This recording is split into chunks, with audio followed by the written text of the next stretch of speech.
Welcome to the Divorce Survival Guide podcast, where we have open and honest conversations about co-parenting, separation, divorce, and the hardest question of all, should you stay or should you go? I'm Kate Anthony, your divorce survival guide, and I'm here to help you navigate some of the roughest waters you've ever swum in and answer some of your toughest questions. I've been to hell and back, and now it's my mission in life to help you get to the other side of this process with your sanity and your heart intact.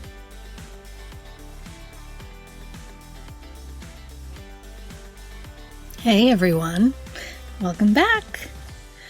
So, I don't know about you guys, but I am at that stage of my life where I am sort of moving a teenager along into adulthood at the same time that my mother is getting sort of noticeably older. Both of my parents talking about death a little more often than I find comfortable.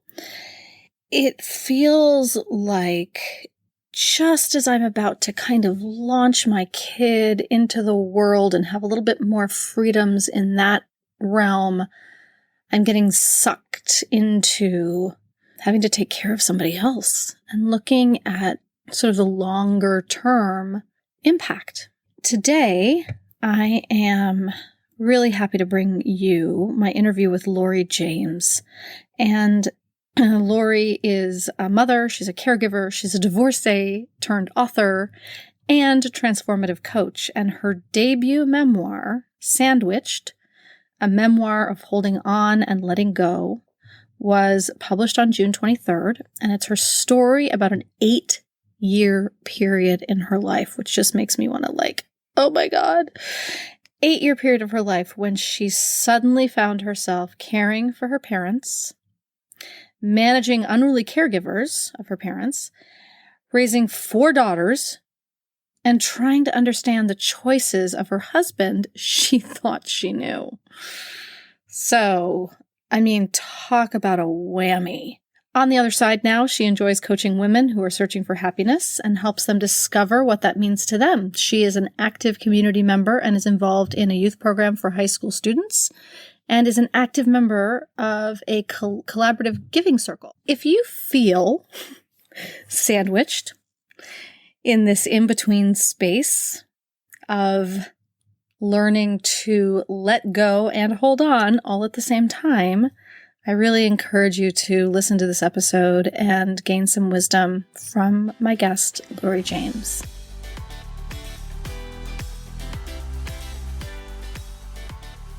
Laurie, thank you so much for coming on to talk about this really important topic.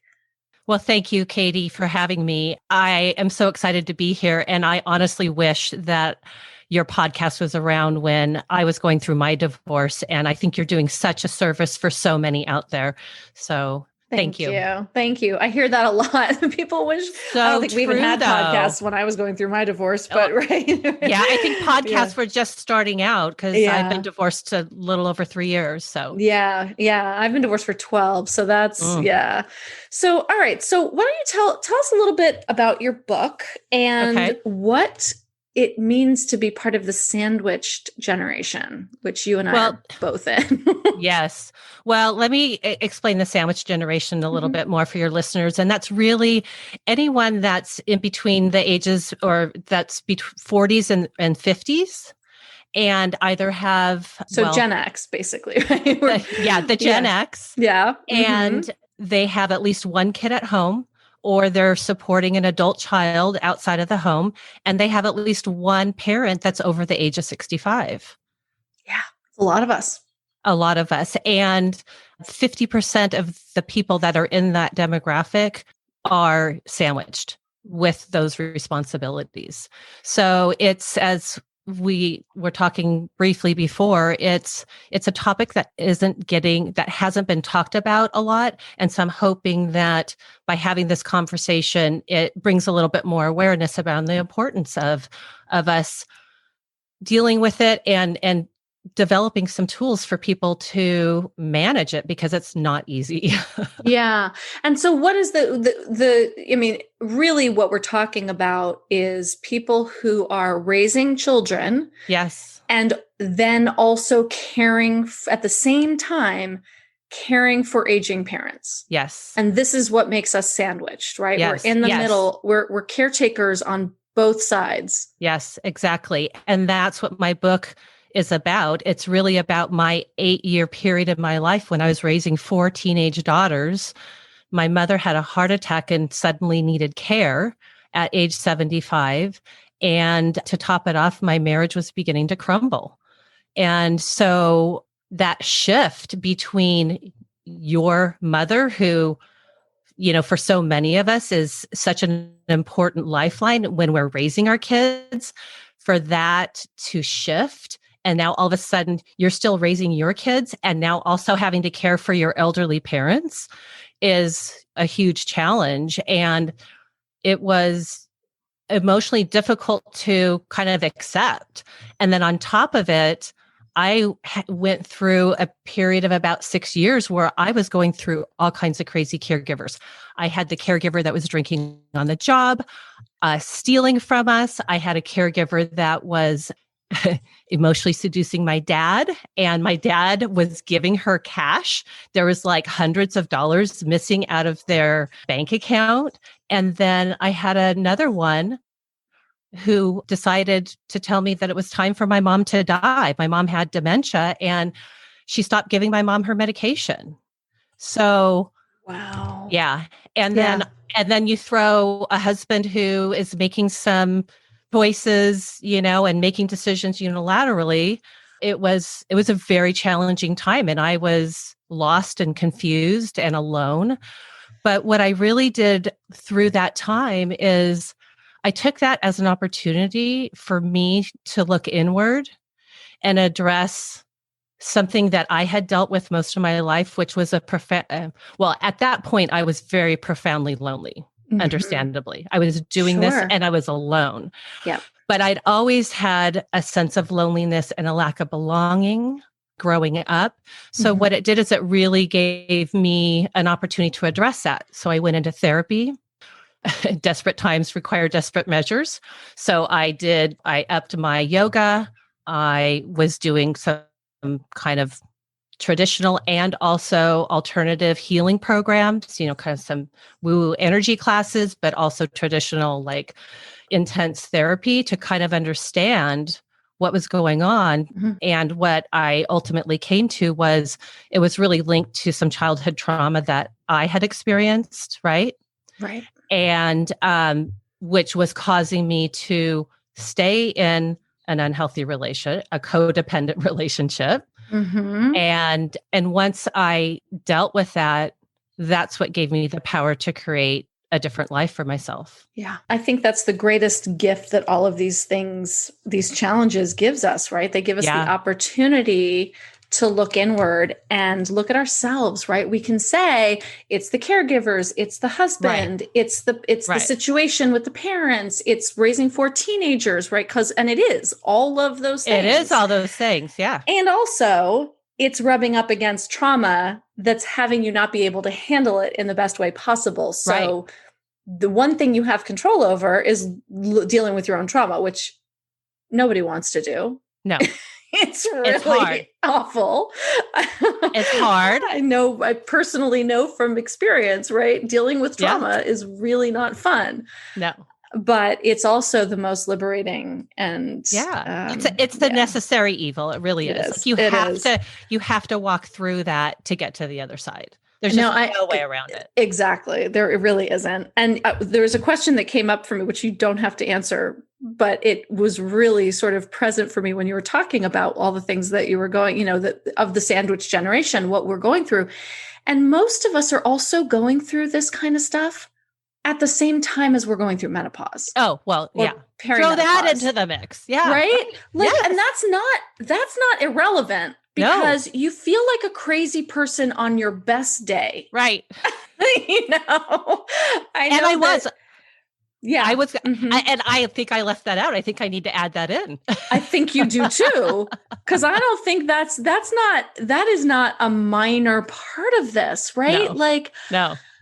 holy crap. Like in an intact marriage and healthy parents and great, easy kids, that's still, we're like locking ourselves in the bathroom or just like staring at walls or unable to function, right? Or getting up in the middle of the night and ripping our clothes off and putting on, new pajamas because we're sweating all night. Yeah. For anyone listening who doesn't know, it's not because we're feeling sexy. It's because we're sweating profusely. Let's be clear. Exactly. Oh my God. Yeah. I mean, what a nightmare.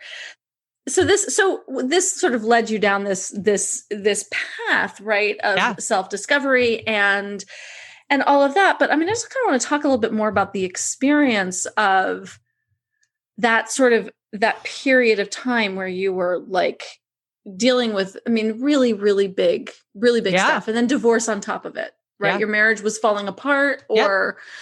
I mean, I didn't leave my marriage for several years. Right. It took me a while, but go ahead. And what was your question? That was really it. Go. Yes.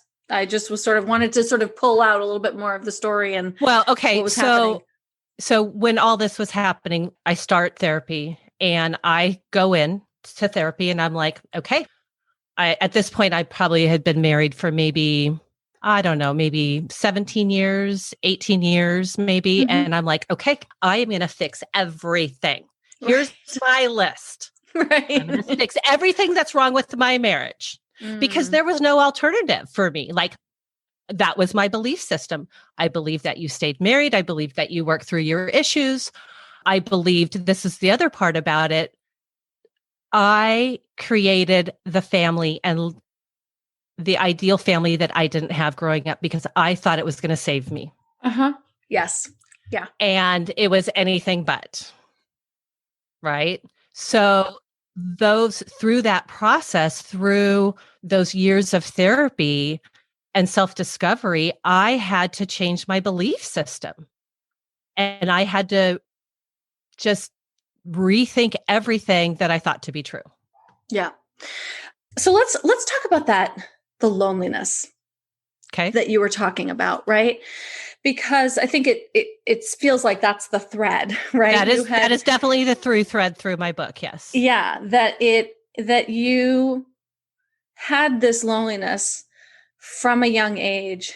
You found the husband, right? He was all the things. You had the family, you had all this stuff, right? And this was the dream. Yeah. Right. And this is, by the way, the dream that is sold to us as the dream, right? Yes. It's the dream we create, but it's also based on what's society tells us, what our parental role models have communicated to us. Find a guy who's financially stable, find somebody who you think will be a good provider. They don't talk about a lot of other things that are so important in a relationship. Right. Like someone who's emotionally support you or whatever else, right? Exactly. Right. Because I did have that. I had somebody who, bless his heart, did not have the capacity to be there emotionally for me. Right. And that was devastating when I was in the throes because I felt like I had given everything to my marriage. I was in 110%. I made sure that the dinner was on the table every night. The house was clean. The kids' schedules was taken care of. I managed carpool. He worked and I managed the house. So I just assumed in my head that, when I needed something, that he would be there for me. Now, granted, I didn't have any needs for the first probably 17 years of my marriage, which I know was my fault. Looking back, I should have tested that out a little sooner. I mean, we all have needs all the time, right? Right. So were you burying them? I was shoving them down. I shoved them down because that's what I saw my mother do, because my dad was not capable. So from the emotional side of it, I married my father. But I thought at the time I was marrying somebody very different. Right. We all do. And that's right. That's the dirty little secret, because our unconscious is choosing, like, with some weird stealth mojo magic, like Jedi mind trick, that you're like, no. Everything lines up that this person is not, like any of my parents, or not going to trigger my childhood wound. I'm like, I've totally got this. And then somehow bing, it shows up. Like, how the fuck did I do that? I really tried hard not to, right? Which is why we have to do that work to heal the childhood wounds. Yeah. Because whatever Jedi, things our unconscious minds are doing to pick these people, like we gotta, they're always going to pick them. So we have to heal that shit. So and heal it, understand it, be aware of it. See the red flags, all of it. Yeah. All of it. Mm-hmm. And it's gross. It's like the ugliest rock. Oh, stuff no. on the rock.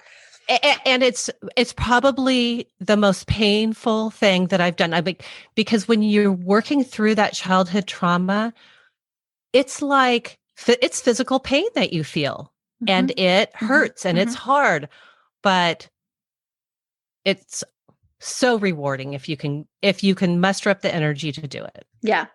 Okay. So you're doing this work, you're doing this really deep, intensive therapy work. And you're sort of like, so you're like, you go to therapy and you're like, I'm going to fix all of these things.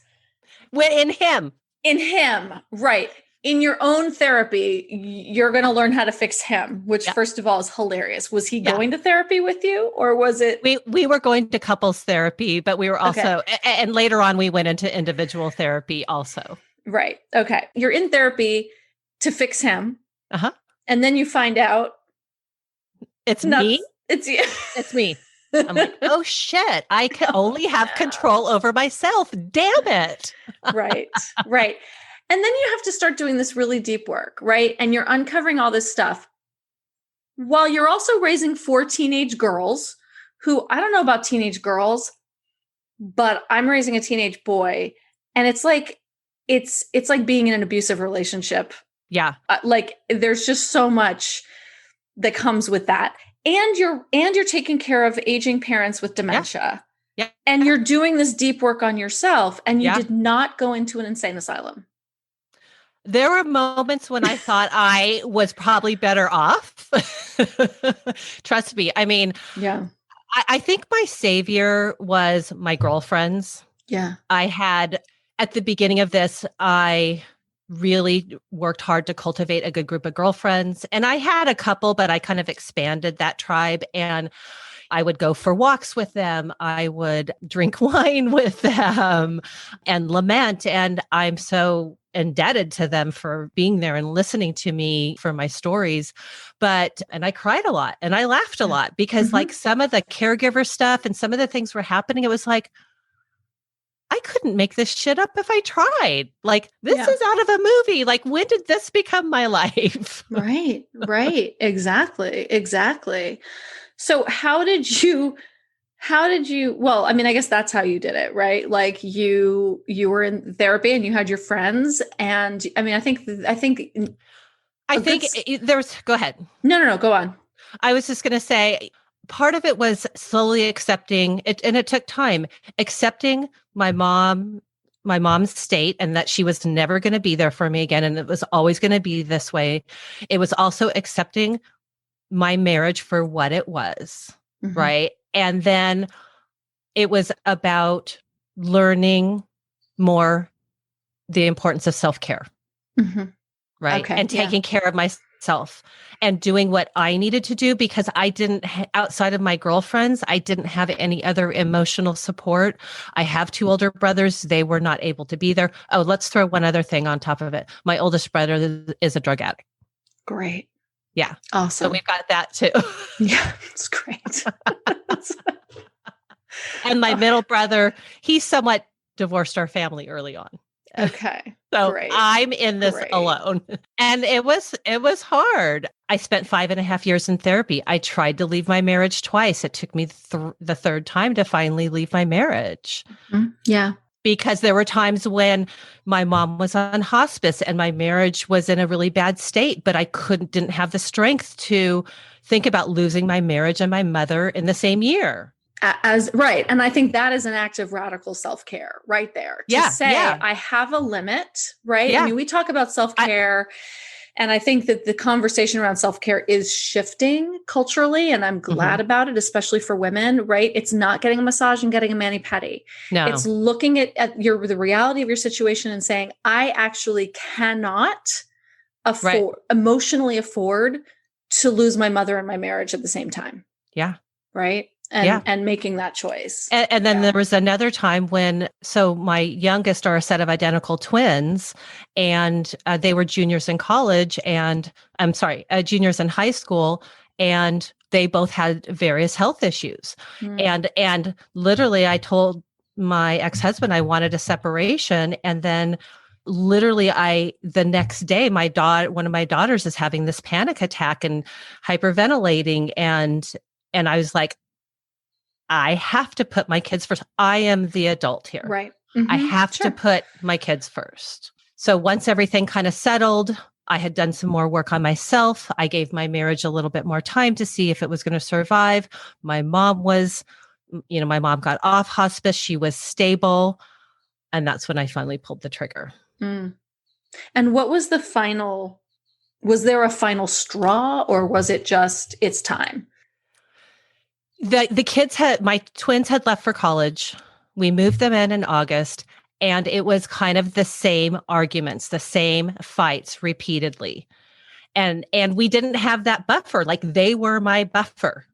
Right. And I didn't have that anymore. And I had done this before, but I literally sat down and did a little meditation and just thought, I can't do this for another 25 years. If I stay in this marriage, I will wither away and die. Like, I literally felt my soul withering away and dying. And I couldn't do that. Yeah. I think that's a really important, so many women, a lot of women who listen to this podcast are in the should I stay or should I go? Yeah. And they're waiting for, I was to say, they're waiting for a burning bush. I know I was, right? And they're waiting for, I have a lot of women who are like, he's fine, or we get along. Like, it's okay. There's nothing wrong. God, I wish he'd cheat on me, or I wish he would do something horrible. I had that thought too. Yeah. And my answer, I'd leave right away. Yeah. And my answer to that is there are plenty of women I know whose husbands have been cheating on them, are still cheating on them, and they're still not leaving. So there's always a question, right? And what I love what you just described, right? I always say the similar thing. Like, when your kids are gone, is this the person that you want to walk off into the sunset holding hands with? Right. And usually the answer to that is pretty quick. Right. That like, it doesn't take long, because you get a visceral feeling in your body. Like, your body gives you that message. It's our heads that tell us these stories. Exactly. And that's exactly it. It's in the quiet, right? And so many of us are revved so high. We're so actively avoiding the quiet place where that truth lies, and you can feel it in your body.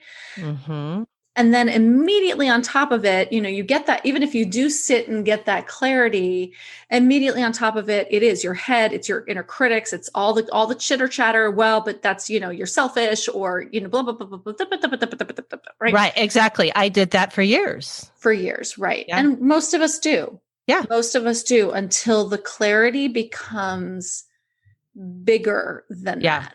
Yeah.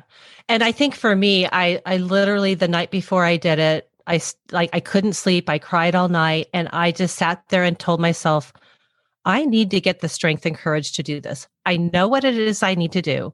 I need to get the strength and courage to do it. And I was literally telling myself that. The next morning I got up, I did it. And within 3 days, I had found an apartment, because he said, if we get divorced, I want to keep the house. I said that my kids were gone. And I said, okay, I'll move out. Yeah. I called his bluff. I moved out, and he was like, what's happening? So you think that was a play on his part? You think Yes. you think he was bluffing? He didn't really want to keep the house, or he thought you wanted. He did. He thought I wanted to stay in the house because 2 years earlier, when I had asked for a separation and our twins were still in the house, and when they before and then they had health issues, I said at that point, I am staying home to raise the kids. You're working. I'm staying You home. need to move. Yeah. I'm staying home. Sure. You need to move Yeah. out. Right. So Yeah. yes, So he thought that was, yeah. Mm-hmm. it was a power play. Sure. It usually is. So it was really that, and I just want to reiterate that because I think it's important. It's in the quiet. It's in the meditation. Yes. Right? It's in that quiet place. Yes. And I knew that in my heart years earlier, but it was complicated. My situation was very complicated. And as is everybody's, I'm not saying that your listeners aren't, because we all have our own lives, complicated lives that we're living. Mm-hmm. But it was anytime I sat in that quiet, I knew. Yeah. I just had to get to a place where everyone was okay enough, including myself. Yes.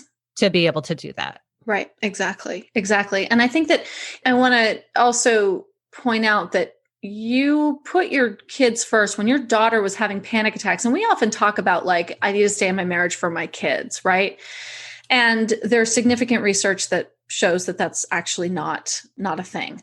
Mm-hmm. And that it's not, that divorce doesn't fuck up kids, that staying in an unhealthy, certainly in a toxic marriage, but even in an unhealthy or unhappy marriage for the sake of your kids is not good for kids. Right.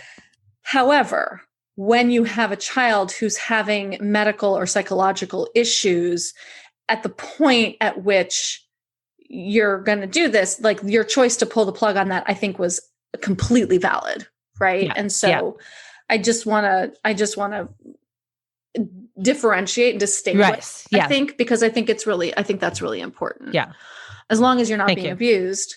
Right. Like, right. So what do you think, like when there are other women who are sandwiched like this, right? Like now we're just talking sandwich between having ill parents and children. Right. But if their marriages start to crumble as well, like what advice do you have for people who are going through like all of these? It's like an inferno of crises. Yes. First, I would say be kind to yourself. You're doing the best job that you can. And it's okay to not do it all. And because as women, we do that. We are multitaskers. We are making sure that everyone else is cared for, a lot of times at our expense. And then we're still hard on ourselves. Like, well, I didn't get the laundry done tonight, or I didn't, whatever it is. Right. And the other thing is ask for help. Ask for help, and ask for help from your siblings. Ask for help from extended family, from your place of faith.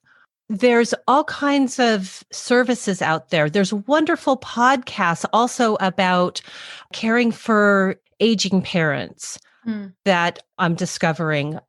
And also, when you find that help, figure out what that person's strengths are and have them utilize their strengths. So like if you have somebody who's a good cook in the family, have them bring over meals, right? And come have dinner with your parents once a week. If you have somebody in the household that you trust, which is a very important word, maybe have them handle the finances. If it's a sibling, get your parents' affairs in order as much as you can, as much as they're willing to. Get the will and trust in place. And because that is so key, because as your parents age and they can no longer sign off on things, you're going to need that power of attorney to get anything done, just to even talk to the utility company sometimes. Right.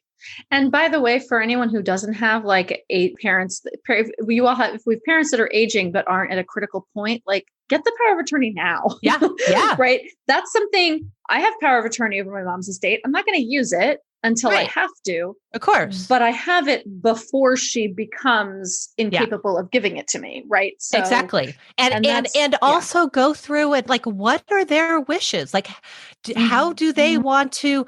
My mom had dementia. I never had this conversation with her, but I don't think my mom was so active and so vibrant and hiked and traveled and did all these wonderful things and sailed and started a preschool. And I don't know that she would have wanted to live in that state the way she did for 13 years. But, and so there's this wonderful book called Being Mortal by Atul Gawande that really talks about, he's a doctor, and it's a reflection on his patients and conversations he has about how do you want to die? Do you want to die, quantity or quality? Right. Right? Yeah. You want to have quality of life? Yeah. Right. And these are conversations that we don't have because they're icky. Yeah. And they're hard. But if I'm incontinent, if I'm incontinence and I don't know your name and I've now had an infection for the 4th time, don't treat me for that infection. You can put that in writing in your will. You can be that specific. Right. Yeah.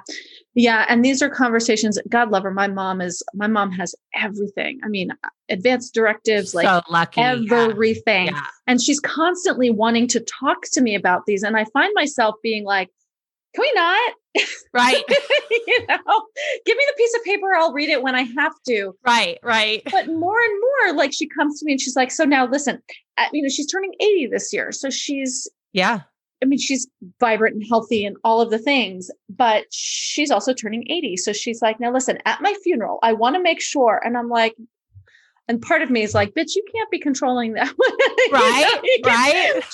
She wanted to have a conversation a couple months ago about when I move into her house, which room I use as my bedroom.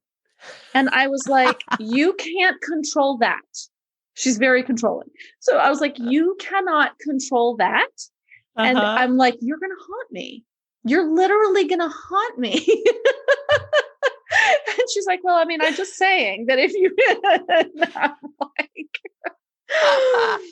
so I know, but I think it's to her credit. I think she didn't have these conversations with her mom. Yeah. And it was very difficult for her to manage. She was also in a foreign country. So I think it was difficult for her to manage. She watched my aunt go through it with my grandparents on my dad's side. And she's got it good all. For her. She really does. And it is. Yeah. And that's the problem, because as we touched on before we got on the call, is we are really the first generation that's dealing with this, right? Because my grandparents passed away very quickly. Heart attack, boom, they're gone. Right. And we are having kids later in life. So we are really the first generation that's dealing with this. Yeah. And our parents are living longer. And so it's such an important conversation. Difficult, but important. Yeah, really hard. And especially to have in the middle of a divorce. I just keep coming back to that while you're in menopause. Because that's the other thing is that because we're having kids so much older, right? Like now, look, I don't think if I had kids in my 20s, I would be, I can't even, it would have been awful. Right. Right. But at the same time, hitting menopause and perimenopause at the same time that my son was hitting adolescence. Oh yeah. Was hell. Yeah. Yeah. Because our hormones are doing the exact opposite. Right. Things. That theirs are. At the same time. It's awful. Yes. Awful. Yeah. So, and the one thing that my ex-husband did say, which was pretty funny, he used to say, you know what PMS stands for? Pack my suitcase. Yeah. I think that's indicative of where your marriage ended up. Yeah. Because no, you don't bail. You actually lean in, honey. That's your opportunity to lean in and give more support, not actually abandon ship. Yep. So what advice do you have to give for other women? We were talking about this, right? About the advice, like getting help Yeah. Which I think is, I actually want to stop on that. Like asking for help. We women we are so bad at it. Yes, We we are. talk about it all the time. It's like one of the like top talking points in personal development that we actually rarely do. Yes. Right? We're so bad at asking for help and We being are. specific. We are. For me, I didn't really have a lot of both of my parents are only children, so I didn't have extended family. And my two brothers weren't really around much. One brother he would help, but he would only help if I asked. Right. So, and I didn't want my older brother who has addiction issues even around. And he did come back in maybe about 5-6 years ago. He came back into our lives, but it is hard to ask for help. I mean, my mom did have some close friends who came in and helped. So I was very thankful for that. Some friends of her church would come and bring dinners. And so I did have some help, but for me, so my help was hiring caregivers to help me. Right. You know, and I feel fortunate that my parents had the means to do that, but not everybody's in that position. No, not at all. Not at all. And, I mean, it falls on us, right? Yeah. And that's when I think you have to go back to the ask for help. Don't be afraid, because most of the time when you ask for help, people are willing to step up. They actually want to. They do. That's the thing. People want to help. I have a friend who had surgery last week in the midst of her one of her kids was in the hospital. Like there was all sorts of stuff and she was having surgery. And I was like, you have to. And she was like, I feel really bad about it. It's not that bad. It's like, it's elective. So I feel like, and I'm like, yeah, but we want to help you. Right. So let's put the meal train together or whatever it is. And we forced her to go and stay at our other girlfriend's house. And like my girlfriend like cooked for her and like just took care of her. And she was texting me and she was like, I can't believe how good this feels. Right. And, her husband was never going to do that. First of all, he was in the hospital with their kid, but also like, he was just not going to do that if she was home either. Right. Because also, by the way, women know how to care for other women. We know how to do it. Right. Yeah. So we have men don't always know. Some men do, but most men they don't. Often And they don't. And I think it's partly because we also don't ask. Right. As you said, you spent 17 years in your marriage stuffing down every need that you had and not asking. So he was out of practice. Right. Like it's not a male female thing. Episode a few weeks ago with my friend Jordan Shapiro wrote a book on how to be a feminist dad. And, we were talking a lot about the masculine, feminine, like it's just not a thing. It's not a thing that females are more nurturing, that women are more nurturing than men. It's that we have more experience doing it because it's expected of us from a societal, cultural perspective, not because it's just a muscle that we exercise a hell of a lot more because we're expected to. Right. That doesn't mean that men can't do it. No, exactly. Exactly. Agreed. So tell me about your life sort of now, like you're sort of over this incredible hump and you've been divorced for 3 years. I moved out 3.5 years ago. The divorce is about 2.5 years, but yeah. Okay. Yeah. And so I'm sitting here talking to you. I've published a book my book is being published and it's coming out on June 22nd. I'm coaching other women through transition, and my life could not have turned out better. Amazing. I love my life, and I would have never have done what I'm doing if I would have stayed in my marriage. And I'm not saying that leaving a marriage is right for everybody, but it was right for me. So tell me why that in particular, like why did leaving your marriage give you the freedom to do all of these things? Because I stayed small in my marriage. Yeah. I catered to him, which kind of goes back to the codependency thing. And And he was also very controlling. He was a Mhm. controlling person and liked things certain ways. And I am a free spirit at heart. And I didn't feel like I had the freedom to be myself in my marriage. Yeah. I had grown into a different person than I was when I married him. And we grew apart. We didn't grow together. Mm-hmm. Yeah. Yeah, I love that. I think that's so important because I feel the Yeah. same way. I was in a very similar marriage. Mm-hmm. I would never, ever be doing what I'm doing. I mean, I obviously wouldn't be a divorce coach and doing all this if I'd never gotten divorced. Although there are plenty of people who do, but whatever, obviously. But it's not just my job title, right? It's who I have to be to put myself out there, to be confident, to feel like I matter and can make a difference in the world. Yes. Right. That my voice actually matters. My voice never mattered in my marriage. I felt that my voice didn't matter until I got out of it. Yes. Right? Yeah. Yes, absolutely. 100%. Yeah.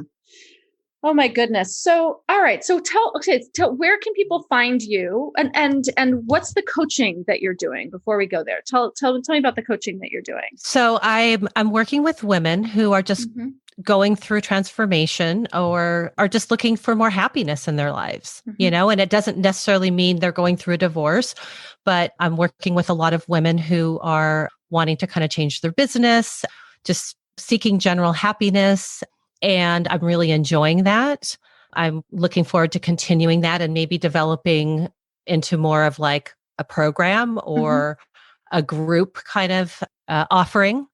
But first, I'm just really focusing on my book and getting that launched. The pub date is June 22nd.